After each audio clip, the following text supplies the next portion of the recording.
Hello everyone, कैसे हैं आप सब। I hope all is well. स्वागत है आपका हमारे चैनल पे। आज हम डिस्कस करने वाले हैं जीके एसएसबी ने नया सिलेबस निकाला है Jammu Kashmir police sub inspector के लिए। ठीक है, और ये 26 दिसंबर को सिलेबस निकाला गया है, नया वाला सिलेबस। ठीक है, तो आज हम डिस्कस करेंगे इसी के बारे में कि how we can further proceed with the syllabus as well as old syllabus क्या था। ठीक है, तो सबसे पहले देखेंगे हम कि पुराने सिलेबस से क्या चीजें इसमें कॉमन है और जो आर्ट्स बैकग्राउंड के स्टूडेंट है उनके लिए क्या थोड़ा सा मुश्किल रहने वाला है। ठीक है, मुश्किल इन द सेंस की क्योंकि 50% सिलेबस इस बार जो आप इसमें जो दिया गया है वो दिया गया है 50% syllabus. When I am saying that 50% syllabus, इसका मतलब क्या है, पहले ये समझिए कि पेपर पुराना वाला कैसे था और नया वाला कैसे पैटर्न में आने वाला है। तो अभी इस बार जो है ये जितने भी लोग हैं वो सेम चीज पे रहने वाले, मतलब सेम इक्वलिटी पे रहने वाले हैं, क्योंकि सारी चीजें सबको नए तरीके से पढ़नी पड़ेगी। ये सिलेबस था पिछली बार 2021 में जब ये सिलेबस आउट हुआ था सब इंस्पेक्टर की, जब 1200 के आसपास पोस्ट थी। और इसमें अगर देखेंगे तो ये पूरा केएस का सिलेबस था। अगर ये पूरा का पूरा देखें तो JKAS प्रीलिम का सिलेबस था ये। बट इसका मतलब क्या हुआ, तो मोस्ट ऑफ द एस्पिरेंट जो केएस की तैयारी कर रहे थे इस पेपर में क्वालिफाई कर सकते थे। ठीक है, क्योंकि यहां पे देखिए आपका हिस्ट्री ऑफ इंडिया पूछा है, इंडिया एंड वर्ल्ड ज्योग्राफी पूछा है, पॉलिटी पूछा है, इकोनॉमी पूछा है, इन्वायरमेंट पूछा है और साइंस पूछा है। ये सारा कंपोनेंट जो था ये अप्रोक्सीमेटली, बाकी ये कंप्यूटर पूछा था, रीजनिंग मैथ्स और ये रीजनिंग मैथ्स और इंग्लिश, ये पोर्शन था। अब इन्होंने क्या किया है इस बार, अभी जो नया पैटर्न आया है, न्यू सिलेबस आया है, उसमें ये वाला कंपोनेंट जो जीके वाला कंपोनेंट है ये टोटल 20 क्वेश्चन का कर दिया है और 40 मार्क्स कर दिया है। और जब ये पुराना पेपर हुआ था तो उस टाइम में कम से कम 60% सिलेबस जो है वो जीके का था। ठीक है, ये वाले सिलेबस के अकॉर्डिंग। तो अभी पैटर्न चेंज हो चुका है, तो अब वो पैटर्न इन द सेंस की सिलेबस चेंज हो चुका है। न्यू वाला सिलेबस जो आया है उसके अकॉर्डिंग अब आपको चलना पड़ेगा। ठीक है, ऑलमोस्ट अगर इसको भी अगर हम देखेंगे ना, ओवरऑल अगर देखें तो ऑलमोस्ट सिलेबस सेम यही है, लेकिन कुछ चेंजिंग आई है। कुछ चेंजिंग क्या आई है जो नए सिलेबस में, वो हमें देखना है। अब जीके तो सेम जीके ही उधर डाला हुआ है, अब कैसे डाला हुआ मैं अभी बताने वाला हूं। साइंस डाली है उन्होंने, लेकिन वो भी जीके में डाल दी है। कंप्यूटर डाला अलग से, मैथ रीजनिंग और मैथ्स अलग से डाला है। तो ये कंपोनेंट तो है ही है, जैसे इंग्लिश है ये भी है, बट मार्क्स डिस्ट्रीब्यूशन अलग से है और मैथ्स का और एप्टीट्यूड का कुछ अलग से चीजें दी हुई है, वो हमने देखनी है कि न्यू सिलेबस में क्या है। और पुराने सिलेबस में 150 मार्क्स का था, 120 क्वेश्चन थे, 2 घंटे का पेपर था और नेगेटिव मार्किंग भी ऑलमोस्ट सेम ही थी। बट अब नए वाले सिलेबस में पैटर्न क्या है वो देख लेते हैं थोड़ा सा। ठीक है, अब देखो नए वाला जो सिलेबस है इसमें कितने क्वेश्चन होंगे और क्या चीजें आपको पहले से माइंड में होना चाहिए। पुराने वाले में क्या था, 150 और 120 क्वेश्चन, 150 मार्क्स। ठीक है, अब इस बार जो नया सिलेबस आया इसमें क्या है, 100 क्वेश्चन है, 100 क्वेश्चन है और 200 मार्क्स का। तो एक क्वेश्चन जो है कितने नंबर का हो गया, ये मैं लिख रहा हूं JKPSI 2021 वाली रिक्रूटमेंट। और ये अब जो 24 वाला सिलेबस आया है, 24 इन द सेंस कि 25 में जाके पेपर होगा। ठीक है, इसमें क्या था, 150 मार्क्स का था और 120 क्वेश्चन थे। ठीक है, अब इसमें क्या है, 100 क्वेश्चन है और 200 मार्क्स के। तो एक क्वेश्चन कितने का बना, 2 मार्क्स का। एक क्वेश्चन 2 मार्क्स का है। अब हम देखते हैं कि नेगेटिव मार्किंग कितनी है, 0.5 नेगेटिव मार्किंग है। नेगेटिव मार्किंग जो है ये इतनी है। तो ये आपका ओवरऑल जो पैटर्न जो है मार्क्स डिस्ट्रीब्यूशन का वो थोड़ा सा अलग है इस वाले सिलेबस में, नए वाले में और पुराने वाले में। अब हम देखते हैं कौन कौन से कंपोनेंट इसमें डाले गए हैं और इसको डिटेल में स्टडी करते हैं। If you are new on this channel you can subscribe this channel. और हमने बैच लॉन्च किया है, कंबाइंड बैच है जो कि JKPSI प्लस NT का रहने वाला है। JKPSI प्लस NT का लिंक आपको डिस्क्रिप्शन में मिल जाएगा, या फिर आप देख रहे होंगे नीचे ऐप डाउनलोड कर सकते हैं, टारगेट जेके एग्जाम्स, और व्हाट्सएप नंबर भी दिया गया है। कोई भी इंक्वायरी होती है, कोई भी क्यूरी होती है, आप वहां पे मैसेज कर सकते हैं। ठीक है, related to the batch JKPSI plus NT। ठीक है, सब इंस्पेक्टर और NT का। अब देखिए रीजनिंग जो है, रीजनिंग ये 20 क्वेश्चन आएंगे, तो मतलब दो मार्क्स का आएगा तो 40 नंबर तो आएंगे। फिर आप इस तरह से जनरल अवेयरनेस जो कि जीके उसमें था पुराने वाले में, पूरा का पूरा जीके जो है इट इज 20 क्वेश्चन आएंगे। इट इज जस्ट लाइक कि जैसे ओपन मेरिट के कैंडिडेट्स हैं, रिजर्वेशन के लिए रो रहे हैं। ठीक है, रो रहे हैं इन द सेंस नहीं, वो सही रो रहे हैं। ठीक है, बट जीके का भी वही हालत कर दी है इधर कि 20 क्वेश्चन पूछे जाएंगे। बाकी वाला क्या है, बाकी वाला इन द सेंस की एप्टीट्यूड आपके कितने आएंगे, 15 क्वेश्चन, इंग्लिश आगे 15 क्वेश्चन, मैथ्स आ गए 15 क्वेश्चन, कंप्यूटर आ गए 15 क्वेश्चन।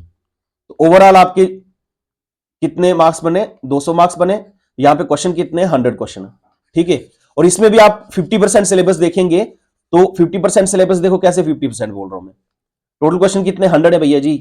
रीजनिंग देखो 20 क्वेश्चन, एप्टीट्यूड देखो 15 क्वेश्चन, और मैथ्स कितने? 15 क्वेश्चन। तो कितने बने? 50 क्वेश्चन यही हो गए ना 50 क्वेश्चन। तो मतलब क्या हुआ? मैथ्स मिला के, मैथ्स, रीजनिंग और एप्टीट्यूड ये मिला के आपके कितने बने? 50 क्वेश्चन बन रहे हैं। 50 क्वेश्चन, अगर 100 क्वेश्चन टोटल है तो 50 है तो 50% आ गया ना। तो 50% सिलेबस क्या आया?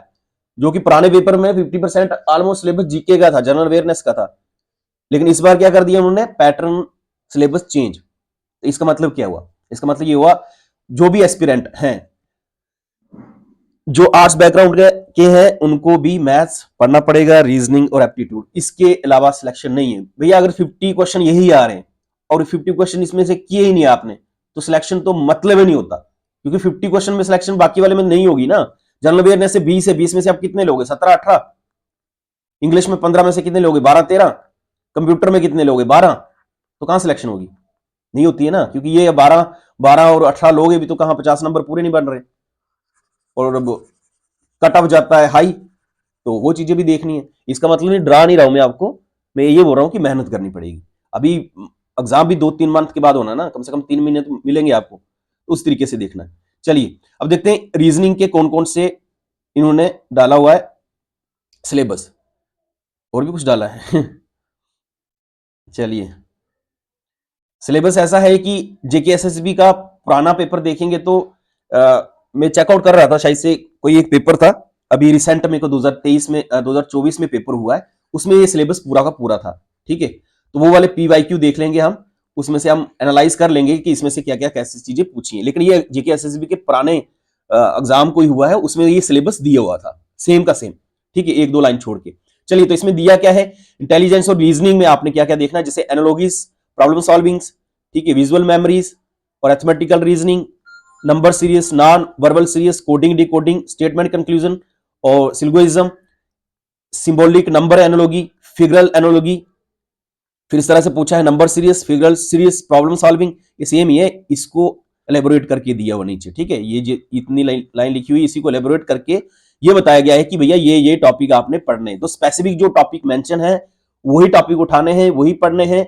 ऑल दो फैकल्टी जो भी पढ़ाएंगे इसको, ठीक है, मैथ्स रीजनिंग कंपोनेंट को, तो वो देख लेंगे किस तरीके से क्या चीजें। लेकिन आप कहीं से भी पढ़ रहे हैं, यूट्यूब पर वीडियो देखिए आप और प्रैक्टिस करिए, प्रैक्टिस करिए, एमसीक्यू प्रैक्टिस करिए, और साथ में पीवाईक्यू देखिए कि इस पैटर्न से कौन सा पेपर हुआ था लास्ट टाइम में। आल दो मैं वो पेपर शेयर कर दूंगा, क्योंकि मैंने देखा था वो सिलेबस उसका ये सेम ही था।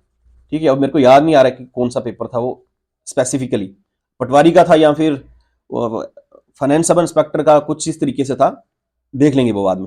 Figural number operation, symbolic operation और Venn diagram, first hole pattern, folding unfolding, इस तरह से address matching, date and city matching, code center, roll numbers, capital letters वगैरह वगैरह, critical thinking, emotional intelligence, social intelligence, all these are topics. इसी को elaborate करके बताया गया कि ये टॉपिक पढ़ने। तो इसका मतलब हो गया ये सारे टॉपिक पढ़ने कितने नंबर के लिए भैया जी? 40 नंबर के लिए। ये इंपॉर्टेंट है, तो ये 40 नंबर मैटर करेगा। तो ये आपके लिए न्यू आए, this is the new one, this is for all the candidates. ठीक है, और एक और चीज मैं आपको बता दूं, स्पेसिफिकली एक इसी सिलेबस में एंड में एक लाइन लिखी है, जो लाइन आप शायद भूल जाएंगे कि ये भी कोई इंपॉर्टेंट लाइन थी। देखो इसमें क्या लिखा है, the questions in part A B D, A B D, A B D मतलब ए हमने देख लिया, तो ये ग्रेजुएशन लेवल का होगा। और क्वेश्चन जो आएंगे पार्ट सी ई एफ में, सी ई एफ में, वो 10th लेवल के होंगे। इसका मतलब क्या होगा, सी ई एफ जो इसमें कंपोनेंट दिया होगा वो आपने 10th लेवल तक पढ़ना है, 10th लेवल तक। ठीक है, 10th लेवल तक, 10th क्लास मतलब।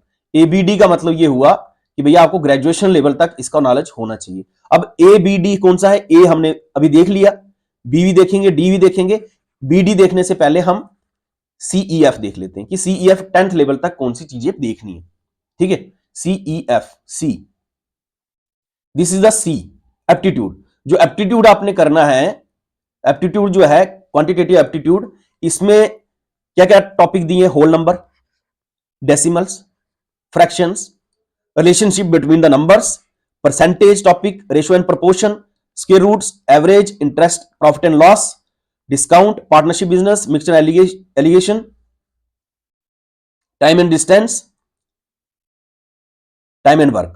तो ये ओवरऑल इजी वाले टॉपिक हैं, ये सब ने पढ़े होते हैं, क्योंकि ये अगर आप केएस की तैयारी कर रहे हैं तो सी सेट में ये टॉपिक सारे पढ़े होते हैं, और ऑल दो जेके एसएसबी के हर एक सिलेबस में ये टॉपिक दिए होते हैं। और जो टॉपिक यहां पे मेंशन है ये 30 मार्क्स के हैं। तो 30 मार्क्स में आपके कितने टॉपिक बन रहे हैं? 1 2 3 4 5 6 7 8 9 10 11 12 13 14 15 टॉपिक है यहाँ। 15 ही टॉपिक सिलेबस में दिए गए हैं, 15 ही क्वेश्चन आने हैं और 30 मार्क्स के आने हैं। समझ रहे हो ना? तो ये 15 के 15 टॉपिक आपके टिप्स भी होने चाहिए क्लियर। और इसके लेक्चर हमने ऑलरेडी अपलोड कर दिए, इस वाले टॉपिक की अपलोडेड, ऑलरेडी अपलोडेड, ठीक है, क्योंकि ये एंटी का बैच आज से नहीं चल रहा है, नैब का ये 2023 से चल रहा है। तो उसमें हमने ये क्लासेस आपकी ले चुके हैं, इसकी क्लासेस दोबारा से नहीं डालेंगे हम। हाँ, एक दो टॉपिक है जैसे पार्टनरशिप बिजनेस है, इसका हम अलग से क्लास ले लेंगे, और स्क्वायर रूट की ले लेंगे, ठीक है। बाकी percentage, ratio, proportion, profit and loss, discount, time and distance, work वगैरह ये सब ऑलरेडी अपलोडेड है। और आपने क्या करना है? फर्स्टली इसको खत्म करना है एप्टीट्यूड को, ताकि आपका जो सेक्शन ए वाली है, ये तो सी आ गया ना, पार्ट सी में जो ए वाला है ये न्यू वन है, इसके लिए अलग से पूरा का पूरा जो है पढ़ाया जाएगा, ठीक है। तो चलिए, ए आ गया ग्रेजुएशन लेवल का, सी आया आपका 10th लेवल का। तो 10th लेवल तक इस पे प्रैक्टिस करनी है। सी और साथ में देखते हैं ई देखिए, मैथमेटिक्स एबिलिटी, मैथमेटिकल एबिलिटीज, इसमें देखिए ये भी 15 क्वेश्चन आएंगे, 30 मार्क्स के आएंगे। तो ये है क्या एक्चुअल में? अगर आप 10th का मैथ उठाएंगे और मार्केट से एक और काम करना है, एनसीईआरटी 10th क्लास का मैथ मार्केट से उठाना है। अब मैं क्यों बोल रहा हूं? क्योंकि मैंने सिलेबस देखते ही पहला नंबर काम ही ये किया, जब उन्होंने लिखा था 10th स्टैंडर्ड, तो मैंने 10th स्टैंडर्ड की ही बुक उठाई, ताकि मैं ये देख पाऊं कि एक्चुअल में ये 10th स्टैंडर्ड लेवल का ये टॉपिक है भी या नहीं है। तो मैंने देखा कि एक्चुअली में ये सिलेबस ही उसी का है, 10th क्लास के मैथ का, 9th और 10th क्लास का, लेकिन 10th क्लास का उठा सकते हैं आप। अलजेब्रा उसमें दिया हुआ है, जैसे आप पढ़ते थे 10th क्लास में linear equation, bye linear equation, तो लीनियर इक्वेशन वाले ग्राफ वगैरह वो सब इसमें दिए गए। इस तरह से आप ज्योमेट्री देखेंगे तो ज्योमेट्री भी आपकी 10th क्लास के इसमें मैथ में मिल जाएगी, जैसे ट्राइंगल और काइंड्स, और इस तरह से सर्कल आ गया, टेंजेंट्स और एंगल्स, और कॉमन टेंजेंट बिटवीन टू और मोर सर्कल्स, ये सब क्या 10th क्लास का सिलेबस है। इसी तरह से अगर आप देखेंगे, पहला कौन सा? मेंसुरेशन वाला, इसके बाद मेंसुरेशन वाला है, और ज्योमेट्री वाला मैंने बता दिया आप, ठीक है। ज्योमेट्री, अलजेब्रा, ये सिलेबस है 10th क्लास का मैथ का, ठीक है। चलिए, ये वहां से करना है आपने। जो बैच में होंगे वो तो चलो उनको टीचर पढ़ा देंगे, बट जो बैच में नहीं होंगे उनके लिए बता रहा हूं मैं। मेंसुरेशन इसमें आ गया triangle, polygons, circles, cylinders, hemisphere, rectangle वगैरह वगैरह, trigonometry, same trigonometry, ratios, complementary angles, simple problems only, statics and probability, user tables, graphs, इस तरह से bar diagram, mean, median and mode, standard deviation, probabilities. तो ये इसका मतलब ये हुआ कि भैया 10th क्लास का मैथ्स जो है ये मार्केट से उठाना है। डिमांड अभी किसकी है? पैटर्न को समझना होता है, किसकी डिमांड है? एनसीईआरटी मैथ्स की। तो ये मैथ्स ये कितने नंबर का? 30 मार्क्स का है। तो ये आपके टिप्स होने चाहिए। इस तरह से ये किसका? 10th लेवल का। जब उन्होंने 10th लेवल लिखा है ना, तो एक्चुअल में ये 10th लेवल का मैथ्स उन्होंने डाला हुआ है, और वही आपने देखना भी है, ठीक है। तो इस तरह से हमारे 3 कंपोनेंट कंप्लीट हुए। कौन कौन से? जो अभी तक डिस्कस किया हमने, कि 50% सिलेबस आपका कौन सा है जिस पे आपने स्ट्राइक आज से ही करना है, ज्यादा देर नहीं लगानी। एप्टीट्यूड, रीजनिंग और मैथ्स। जो मैथ्स है ये 10th क्लास का एनसीईआरटी मैथ्स की उठानी है, वहां पे ये सब सिलेबस में दिया हुआ उसके, ठीक है। अगर आपको देखना है तो ऑनलाइन भी देखिए ना, लिखिए एनसीईआरटी ऑनलाइन, एनसीईआरटी की वेबसाइट पे इसका पीडीएफ मिल जाएगी आपको। तो वहां से आपको इंडेक्स देखना उसका, उसी से पता चल जाएगा कि ये सिलेबस में है या नहीं, जब मैं गप मार रहा हूं, ठीक है। ये है उसमें। रीजनिंग आ गया, रीजनिंग की क्लासेस आपकी ऑलरेडी हो चुकी है, सॉरी एप्टीट्यूड की ऑलरेडी आपकी क्लासेस हो चुकी है, परसेंटेज, डिस्काउंट वगैरह वगैरह जो सब कुछ उसमें है। और ये न्यू क्लासेस आएंगी, ये इसकी, किसकी? रीजनिंग वाली, क्योंकि ये सिलेबस टोटली अलग है, और है भी ये 40 मार्क्स का। ये 40 मार्क्स का, ये फिर भी आपका 30 और 30 मार्क्स का ये वाला, ठीक है। तो ये दोनों क्लासेस आपकी जैसे स्टार्ट होती हैं, आपने इस पे ज्यादा फोकस करना है। एप्टीट्यूड आपने खत्म करना है 3-4 दिन लगा के, क्योंकि इसकी क्लासेस हमें ऑलरेडी अपलोड कर दी हैं। और ये अंकेश सर ने क्लास ली थी उस टाइम में, वो आज की डेट में सिलेक्टेड है VLW में। ओके, और चलिए अब हम डिस्कस करते हैं बाकी वाला सिलेबस। अब मैंने स्टार्टिंग में डिस्कस किया, क्यों किया भैया? क्योंकि इंपॉर्टेंस इसी की है। अगर मैं बोलूंगा कि जीके वगैरह वगैरह की उसकी इंपॉर्टेंस कितनी है, वो भी हम डिस्कस करने वाले हैं। कंप्यूटर सेम है, कंप्यूटर जो है ये भी 10th लेवल का उन्होंने बोला है, और ये जीके एसएसबी के हर एक इसमें सेम होता है सिलेबस, कोई भी उठा के देख लें आप, ठीक है?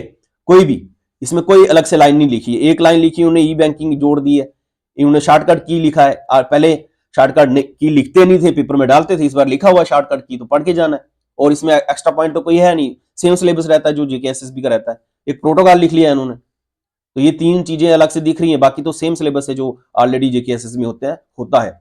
चलिए, कंप्यूटर बेसिक में आपने देखना है कि कंप्यूटर की टाइप्स कितनी है, कौन सी जनरेशन का कंप्यूटर है, सीपीयू का काम क्या है, मेन इनपुट आउटपुट डिवाइसेस कौन सी है, कंप्यूटर मेमोरी में आपने पढ़ना है रैम, रोम एटसेट्रा, कौन कौन सी मेमोरी स्टोरेज के लिए चाहिए। इस तरह से बैकअप डिवाइसेस कौन कौन सी होती हैं, पोर्ट्स, ये भी न्यू सिलेबस में है पोर्ट्स, ये पोर्ट्स पिछले सिलेबस में नहीं था, पोर्ट्स देखना है, विंडो एक्सप्लोरर देखना है, सॉफ्टवेयर में देखना है। देखिए, एक होता है हार्डवेयर, एक होता है सॉफ्टवेयर, तो दोनों में डिफरेंस पढ़ना, हार्डवेयर और सॉफ्टवेयर डिफरेंस क्या होता है, Windows operating system including MS Word, Excel, PowerPoint, ये सब देखना है, वर्किंग एंड इंटरनेट, ईमेल, ठीक है? तो वेब ब्राउजिंग कैसे, सर्चिंग क्या होता है, डाउनलोडिंग अपलोडिंग, ईमेल को कैसे अकाउंट को मैनेज करना है, जैसे ऑफिशियल ईमेल कौन सी होती है, जैसे आपका स्पैम ईमेल कौन सी चले जाती है, डिलीट ईमेल वापस रिकवरी कैसे करनी है, वगैरह वगैरह। ई बैंकिंग में जैसे आज की बात करें तो ई बैंकिंग में हम जैसे यूपीआई पेमेंट करते हैं, भीम पेमेंट करते हैं, ठीक है? तो इसके रिलेटेड आपको देखना है, गवर्नमेंट की स्कीम चल रही है जनधन योजना, ठीक है? तो वो भी इसके साथ रिलेट करके ई बैंकिंग के रिलेटेड चीजें पढ़नी है।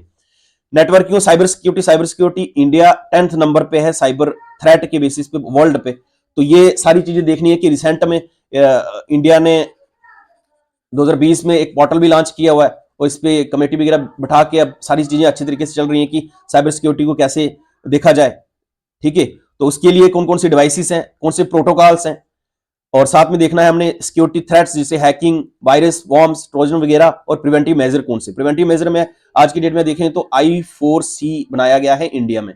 I4C क्या है, ऑलरेडी टेलीग्राम पे मैंने शेयर किया था, देख लेना, क्योंकि एक क्वेश्चन यहां से बनेगा। और this is all about computer का सिलेबस, ये कॉमन है जो ऑलरेडी जेकेएसएस में होता है। डिफरेंस सिर्फ मैंने आपको बता दिया कि रीजनिंग में उन्होंने डिफरेंस बताया, वो वाला सिलेबस अलग से दिया है। अब देखते हैं इंग्लिश सेम है जैसे ऑलरेडी होती थी, लेकिन एक चीज आपने देखनी है, क्योंकि सिलेबस को गो थ्रू होना है, जब तक आप सिलेबस को डिकोड नहीं करेंगे तो ये काम नहीं चलेगा, समझ रहे हो? अब देखिए, इसमें अब मैं पहली लाइन बोलने वाला हूं इंग्लिश में, बाकी सारी चीजें कॉमन है, एक चीज उन्होंने डिफरेंट बताया है और वो भी क्लियर करके बताया। देखिए, इन्होंने पूछा है कंप्रीहेंशन पैसेज, इसका मतलब आपको पेपर में पैसेज आने, कितने पैसेज आने वो भी उन्होंने क्लियर करके बता दिया है कि भैया 3 पैसेज आने हैं। अब 3 पैसेज आने तो मतलब क्या हुआ, 15 क्वेश्चन है, तो अगर 3 पैसेज आएंगे तो एक पैसेज से भी 2 क्वेश्चन निकलेंगे या एक क्वेश्चन निकलेगा, तो 2 से नीचे क्वेश्चन निकलते ही नहीं है, इसका मतलब 3 पैसेज आए तो कम से कम 6 क्वेश्चन आपके यहां से बन जाएंगे, समझ रहे हो? तो इंग्लिश पूरी पढ़ने से पहले आपको यह पता चल रहा है कि भैया 6 क्वेश्चन सिर्फ पैसेज से आने, पैराग्राफ 3 आने, लेकिन फर्दर एक पैराग्राफ में 1-2 क्वेश्चन तो होगा ना, तो उस तरीके से चीजें बढ़ जाती हैं। चलिए, कंप्रीहेंशन पैसेज में लिखा है कि 3 और मोर पैराग्राफ विल बी गिवन, लिखा है 3 और मोर, इसका मतलब 3 तो पैराग्राफ हैं भैया, एक पैराग्राफ अगर होगा तो उसमें एक क्वेश्चन तो होगा या 2 क्वेश्चन होंगे। अगर ये बोल रहे हैं 3 और मोर पैराग्राफ, तो 4 भी हो सकते हैं, 5 भी पैराग्राफ हो सकते हैं, लेकिन कम से कम 3 तो हैं। 3 or more paragraph will be given and question based on those will be asked. At least one paragraph should be simple one based on the book या स्टोरी किसी के बेसिस पे, अदर 2 पैराग्राफ जो है एक करंट अफेयर के base पे होगा या फिर एडिटोरियल के बेस पे होगा। तो कहने का मतलब ये नहीं कि आप न्यूज़पेपर की एडिटोरियल उठा के डेली देखते रहो, सिंपल बात है, प्रैक्टिस करनी है कि कैसे कैसे क्वेश्चन निकाल सकते हैं पैराग्राफ से। तो इन्होंने बोला एक सिंपल होगा, ठीक है, दूसरा कोई स्टोरी बेसिस पे होगा, दूसरा होगा करंट अफेयर के बेसिस, तीसरा जो होगा वो एडिटोरियल के बेसिस या किसी रिपोर्ट के बेसिस पे होगा, ठीक है? तो इसका मतलब हो गया इंग्लिश पढ़ने से पहले ही पैसेज भी स्ट्रॉन्ग करना है, ठीक है, ग्रामर पढ़ने से पहले। चलिए, अब देखते हैं ग्रामर से, इंग्लिश ग्रामर से जो है वो कौन कौन से टॉपिक हैं जो आपको देखने हैं। मैथ्स के लिए भूल गया मैं इसके लिए कंप्यूटर के लिए एक बुक मार्केट से लेनी है आपने, ठीक है? वो आती है अरिहंत की कंप्यूटर अवेयरनेस, अरिहंत की कंप्यूटर अवेयरनेस, ठीक है? कंप्यूटर अवेयरनेस वो एक अपने पास रखनी है एज ए प्रैक्टिस करने के लिए, ताकि आप एसएससी सीजीएल का जो, क्योंकि पैटर्न वही है, एसएससी सीजीएल का ये सिलेबस सेम उठाया उन्होंने, ऑलमोस्ट मैं बोलूंगा copy paste, but I will say रैंसैक।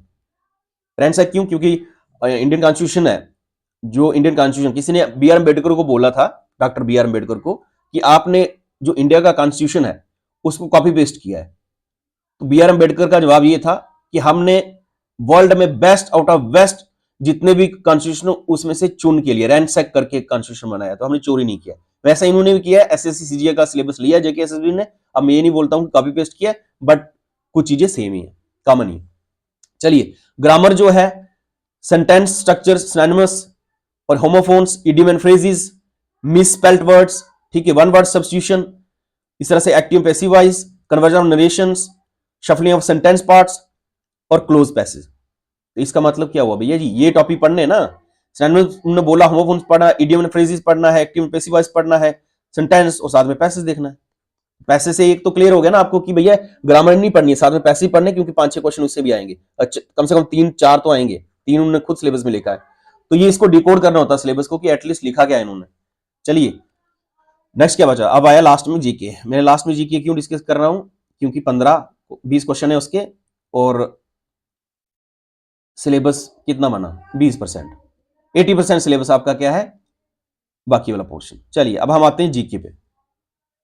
चलिए, ये जनरल अवेयरनेस उन्होंने दिया है, 20 क्वेश्चन 40 मार्क्स का है, और इसमें बोला है कि कैंडिडेट का हम जनरल अवेयरनेस चेक करेंगे कि उनके अराउंड में चल क्या रहा है, सोसाइटी में चल क्या रहा है। और चलने के चक्कर में उन्होंने क्या लिख दिया कि ये सिलेबस की लाइन लिख दी कि क्या इसमें पढ़ना क्या है, हमारे आसपास तो सारी चीजें चल रही है ना, तो पढ़ना क्या है। उन्होंने बोला कि भैया हिस्ट्री पढ़ो, कल्चर पढ़ो, ज्योग्राफी पढ़ो, इकोनॉमी पढ़ो, और विद रिस्पेक्ट टू इंडिया और with respect to J and K पढ़ो। इसका मतलब क्या होगा, Indian history, Indian culture, Indian geography, Indian economy, J and K history, J and K culture, J and K geography, J and K economy. समझ गए? तो इसका मतलब ये चीजें आपने ऐसे रिलेट करके देखो ना, related to India with special reference to J and K. तो इंडियन हिस्ट्री पढ़नी है, इसका मतलब पॉलिटी पढ़नी है, पॉलिटी नहीं पढ़नी है, सिलेबस में ही नहीं है, ठीक है। लेकिन आल दो पॉलिटी के कुछ टर्म तो आपको पता हो कम से कम कि कॉन्स्टिट्यूशन कब अडॉप्ट हुआ, ठीक है, वगैरह वगैरह, बेसिक आपको पता होना चाहिए। History, Indian history, specifically modern history पे फोकस करना है इसमें, मॉडर्न हिस्ट्री पे और जे एंड के हिस्ट्री, क्योंकि एक क्वेश्चन पूछेंगे ये मॉडर्न हिस्ट्री से, एक पूछ लेंगे जे एंड के हिस्ट्री से, कल्चर से एक इंडियन का कल्चर और एक आगे जे एंड के का कल्चर। ज्योग्राफी, ज्योग्राफी से हो सकता है 2 क्वेश्चन ये जे एंड के से पूछ लें, 2 क्वेश्चन जे एंड के से पूछ लें, और 1-2 इंडिया से पूछ लें। इकोनॉमी, इकोनॉमी जनरली क्या होता है कि इकोनॉमी जे एंड के से वही पूछते हैं कि सैफरॉन उगाया कहाँ उगाया, कहाँ कौन सी स्टेट है, लेवेंडर फेस्टिवल कहाँ हो रहा है, वगैरह वगैरह, उसके पर्सपेक्टिव से इकोनॉमी पूछते हैं। और इंडिया के पर्सपेक्टिव से आपने देखना है जीडीपी टर्म्स, और फिर कौन कौन से सेक्टर हैं इकोनॉमी में वो देखने हैं, और इंडिया का आईएमएफ, वर्ल्ड बैंक ने क्या कौन कौन सी रिपोर्ट दी है, वो सारी चीजें। लेकिन ये हम पढ़ेंगे आगे, डोंट वरी अबाउट दैट। साथ में इन्होंने पूछा है स्पोर्ट्स, तो स्पोर्ट्स में करंट बेसिस पे पढ़ना है, करंट अफेयर पढ़ना है। साइंस का ये बेसिक साइंस आपकी क्लास से ऑलरेडी ली है, वो वाली साइंस आपने पढ़ लेनी है। इसमें आपका फेवरेट क्वेश्चन इनके रहते हैं वो वाला विटामिन वाले क्वेश्चन, ठीक है। एक इनका क्वेश्चन रहता है साइंस में इनका इंपॉर्टेंट जेकेएसएसबी का विटामिन का क्वेश्चन। एक वो एटमोस्फियर की लेयर कितनी है, उसमें स्ट्रेटोस्फियर वगैरह पूछ लेते हैं, और रिन्यूएबल और नॉन रिन्यूएबल एनर्जी के बारे में पूछेंगे, और एक आपका आ गया टोटल इंटरनल रिफ्लेक्शन के बारे में, ठीक है। और साथ में इसी में आपकी एप्लीकेशन होती है, जैसे चलिए बाद में देखेंगे। इसमें हमने लेक्चर अपलोड जितने किए हैं, कम से कम 10 लेक्चर हैं, वो 10 के 10 आपने देख लेने, क्योंकि ये 2 क्वेश्चन तो इसमें से आएंगे, 2-3, ठीक है। इस तरह साइंटिफिक रिसर्च बोला है, तो साइंटिफिक रिसर्च में कौन सी साइंटिफिक रिसर्च देखनी है, इसमें आपने स्टैटिक में देखना है वो अपना इन्वेंशंस और डिस्कवरीज, ठीक है। कौन कौन सी चीज, जैसे इनका फेवरेट क्वेश्चन रहता है जैसे पेनिसिलिन, पेनिसिलिन किसने डिस्कवर किया, पेनिसिलिन। फिर उसके बाद ये क्वेश्चन पूछ लेते हैं कि भैया जी ये बताओ कि एक्सरे किसने डिस्कवर करी, वगैरह वगैरह। तो ये इन्वेंशन और डिस्कवरी में साइंटिफिक रिसर्च, साथ में ही आपने इसरो के मिशन पढ़ने करंट अफेयर के बेसिस पे, इसरो के जैसे चंद्रयान मिशन है, आदित्य L1 मिशन है, वगैरह वगैरह, साइंटिफिक रिसर्च में आ जाता है। साथ में न्यूक्लियर में डेवलपमेंट कौन कौन सी हो रही है। People and news, people and news में देखना कौन कौन से लोग जो है न्यूज में, जैसे रतन टाटा जी न्यूज में थे, अभी डॉक्टर मनमोहन सिंह जी न्यूज में थे क्या, कल देहांत हुआ उनका। तो इस तरह से 2-3 एक और बंदे जो काफी न्यूज में है, ठीक है। और एक तबला वाले थे, कुछ नाम था उनका, आई फॉरगेट दैट, बट वो जो न्यूज में आएंगे अब उनके बारे में देखेंगे। और करंट अफेयर उन्होंने लिखा तो स्पेसिफिकली इसके बेसिस पे करंट अफेयर भी पढ़ना, स्टैटिक भी पढ़ना, नॉट ओनली करंट अफेयर। देखो जब तक आपको डिकोड करना नहीं आया ना, तो भैया मुश्किल हो जाएगा। अगर आप खाली करंट अफेयर पढ़ के जाओगे तो that will be not sufficient नहीं होगा भैया। करंट अफेयर उन्होंने एंड में लिखा है, बाकी ये स्टैटिक है, तो स्टैटिक प्लस करंट अफेयर पढ़ना है। करंट अफेयर किस बेसिस पे पढ़ना है? हिस्ट्री में करंट अफेयर क्या चल रहा है, कल्चर में क्या चल रहा है, ज्योग्राफी में क्या चल रहा है, इकोनॉमी में क्या चल रहा है, स्पोर्ट्स में क्या चल रहा है, साइंस में क्या चल रहा है, साइंटिफिक रिसर्च में और पीपल इन न्यूज में चल रहा है। अगर स्पेसिफिकली अगर उन्होंने ये लिखना ही होता कि स्टेट ये करंट अफेयर पूरा पढ़ना है, तो सीधा लिख लेते करंट अफेयर नेशनल इंटरनेशनल, का नहीं खत्म। तो स्टैटिक ये लिखते ही नहीं, इसका मतलब क्या हुआ, स्टैटिक भी पढ़ना है, जो जो टॉपिक दिए गए हैं। ठीक है, तो चलिए आगे देखते हैं। फिर से बोल रहा हूं, जो जनरल अवेयरनेस है इसका सिलेबस जो है वो इन्होंने पूरा लिमिटेड कर दिया है, और इसमें इन्वायरमेंट पढ़नी है तो भैया इन्वायरमेंट की कम से कम आईपीसीसी की रिपोर्ट देखनी है, और यूएनएफ ट्रिपल सी की जो रिसेंट में करंट अफेयर लिखा है ना इसमें, जो रिसेंट में सीओपी 29 चल रही है, 28, क्योंकि ये क्वेश्चन पूछे गए हैं जो कि एसएसबी के द्वारा, तो ये देखनी होती है कोई ना कोई चीजें। ठीक है, तो history, culture, geography, economy, sports, science, scientific research, people news और current affair, this is a part of your 20 question 40 marks, और ये मैटर करता है ये सारे। ठीक है, बट ये मैंने लास्ट में इसलिए डिस्कस किया क्योंकि बाकी वाला सिलेबस इंपॉर्टेंट है as compare to this one, क्योंकि ये सब ने पढ़ा होता है और इसको अलाइन भी कर सकते हो एंड में। चलिए, विद दिस आपको ये पता चल गया कि जनरल इंटेलिजेंस में क्वेश्चन कितने 20, एप्टीट्यूड में कितने 15, मैथ्स में कितने 15, तो 50% सिलेबस आपने सबसे पहले यही कवर करना है, यही करना है, क्योंकि इंग्लिश सबने पढ़ लेनी है, कंप्यूटर सबको आता है, अवेयरनेस सबको आता है। ये जरा पोर्शन जो है इसमें दिक्कत प्रैक्टिस की आती है। ठीक है, तो प्रैक्टिस आपने इस पे फोकस करना है पहले दिन से ही, आज से ही, क्योंकि अवेयरनेस आप कर लोगे, जीके है नॉर्मली दिया है, इंग्लिश भी कर लोगे, कंप्यूटर भी कर लोगे। कंप्यूटर के लिए रेहान की बुक लेनी है एक, इंग्लिश के लिए प्रैक्टिस करनी है। ठीक है, जो टॉपिक दिए पैसेज भी प्रैक्टिस करने हैं। अवेयरनेस के लिए आपको जो पढ़ना है 20 क्वेश्चन के लिए वो आपके सिलेबस में दिया गया। ये हमने डिकोड किया सिलेबस को, और आप फुल कोर्स के लिए, full course in the sense इस सिलेबस के अकॉर्डिंग फुल कोर्स जो है जेके पीएसआई का हमारी ऐप पे अवेलेबल है। You can download the app from play store, Google play store, और वहां पे आपकी ऑनलाइन क्लासेस चलेंगी। कुछ क्लासेस रिकॉर्डेड हैं, लेकिन सिलेबस ही पूरा नया है, तो जो रिकॉर्डेड है वो रिकॉर्डेड रहेंगी, लेकिन बाकी लाइव भी जा सकती हैं, रिकॉर्डेड क्लासेस भी आएंगी। चलिए, with this I am going to end the lecture. Thank you so much, wish you all the best, और लिंक आपको डिस्क्रिप्शन में मिल जाएगा सब चीजों का, जो भी आपको ज्वाइन करना है, टेलीग्राम करना है, ऐप पे जाना है, कहीं भी जाना है, व्हाट्सएप पे जाना है, तो मिल जाएगा आपको। ठीक है, तो don't worry about that, almost syllabus same है, कुछ चीजें आपकी अलग हैं वो मैंने बता दी, बस जीके को उन्होंने थोड़ा सा कम कर दिया है, 20 क्वेश्चन पे कर दिया, रीजनिंग, एप्टीट्यूड और मैथ्स ज्यादा कर दिया, 50% सिलेबस वही है। तो इसका मतलब ये तीनों पे कंपोनेंट पे ज्यादा फोकस होना चाहिए, उसके बाद आपका computer, English and general awareness. Thank you so much, wish you all the best, meet you in the next class, bye bye, जय हिंद।